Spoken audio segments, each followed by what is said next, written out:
It's a big news day here for the NFL. Daryl Henderson has just been waived by the Rams, and we all know throughout this season that we've been covering Kyren Williams a lot. He has been a free square for your IR spot. Now he's on your active roster, and you're wondering what to do with him, or he's sitting on the waiver wire. Now that Daryl Henderson is gone, there's going to be some opportunities opened up possibly for him, or a lot of this is going to Cam Akers, or it's going to be a nasty mess.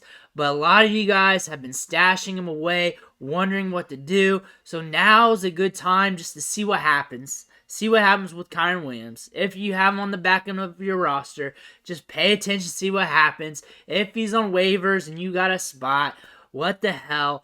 Or go after another running back. Really depends on what's available. But Kyren Williams could get the opportunity now to prove himself. Like I said in one of the other Kyren Williams videos that I've done before, that sometimes these teams, once they're out of it, once they start getting hurt enough through the season, once attrition hits them bad enough, that they start playing with their backup running backs and stuff, just to see what they have for the next year, just to see how they're going to invest for the future. We have a stacked running back class next year. We also have a stacked running back class in free agency as well. So more than likely, there's going to be running backs to get to fill this gap, fill this void for the Rams.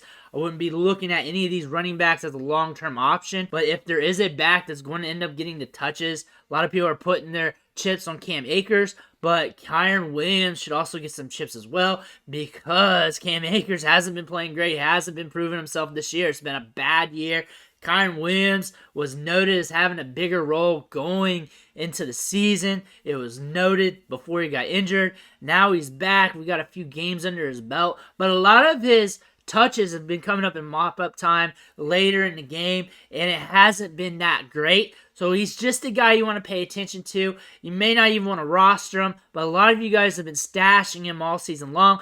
Since he was a free square on the IR, there was no loss there, but now it's put up or shut up time with him, because now he's on the back end of a roster, and there's a lot of other players that we could be picking up off waivers to fill that gap. So now we have to analyze, do we want to keep him on our roster, or do we want to flip him around? But right now we have some positive information, some positive news with Hendo out, so Kyren Williams might get some opportunity here in the near future. This is an interesting prospect profile. He is running a lot of routes. He is getting some targets.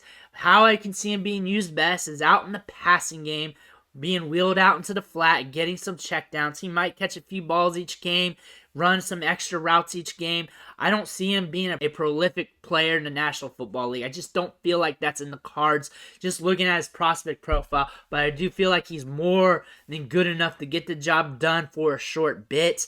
That's what I feel about him. I feel like if he gets enough opportunity, maybe he can get you double-digit fantasy points. Maybe a 10 spot, maybe a 9 spot, 11 spot, something like that. But again, for long term, I don't feel it. But for the short term, any running back who's getting touches, you want to have chips on, because touches equate to fantasy points eventually, and that's the main measurement for the running backs outside of their prospect profile, is whether they're getting touches or not. Because if you're getting touches, then you're getting opportunities. If you're not getting opportunities, then you're not getting opportunities to score fantasy points. Just pretty much black and white with that.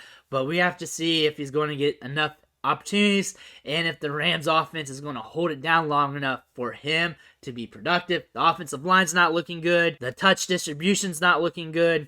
The offense as a whole is not looking good. So we have to put all that in general as well. He might end up getting double-digit touches a game here on out, but it may not matter whether he plays well or not, because this offense can't sustain itself for long enough. But that's something we have to analyze, and maybe 8 to 10 fantasy points a game is enough for you to get by, and you're stacked on the rest of your roster, or you use him as a player, you rotate in and out of your lineup with other players with that type of scoring, especially at the running back position where it's super thin, super hard to predict, and you just need another player that's getting you 8 to 10, 8 to 11, or something like that.